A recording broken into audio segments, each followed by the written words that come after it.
आप उनसे जितना प्यार करेंगे, वो आपसे उतना ही दूर होंगे।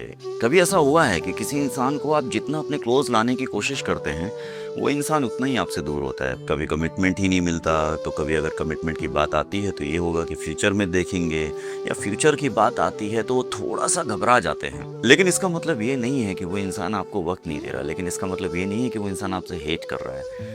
अटैचमेंट स्टाइल होता है सबका और इस वाले को कहते हैं अवॉइडेंट अटैचमेंट स्टाइल, जहाँ पर इंसान को ऐसा लगता है, वो एक रीज़न सेट कर लेता है अपने दिमाग में कि इस तरीके से अगर मैं चलूँगा या कमिटमेंट कर दूँगा तो मेरी इंडिपेंडेंसी पे बात आ जाएगी और वो ख़राब हो जाएगी।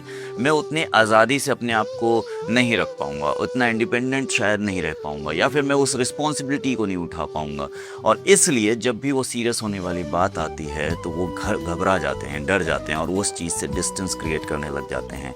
कई बार इस तरीके से भी डिस्टेंस क्रिएट कर लेते हैं कि रिलेशनशिप ही ख़त्म हो जाता है और कई बार डिस्टेंस तो रहता है लेकिन साथ ही साथ वो आपके साथ भी रहते हैं विदाउट कमिटमेंट। साइकोलॉजी कॉन्सेप्ट के हिसाब से कई बार इंसान इतना बुरे तरीके से पास्ट में हर्ट हुआ होता है या कई बार इंसान इतना रिजेक्ट जैसी चीज़ें उसके साथ हो चुकी होती हैं कि वो डर जाता है वापस से उसी फीलिंग्स में आने के लिए।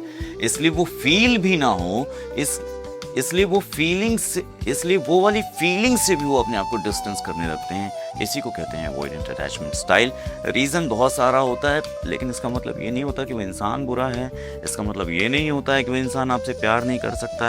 एक्चुअली आपकी जगह कोई भी होता तो उनका बिहेवियर ऐसा ही होता। अब इसका मतलब ये भी नहीं है कि इस वजह से उनको हक मिल गया है हर किसी को हर्ट करने का, है ना।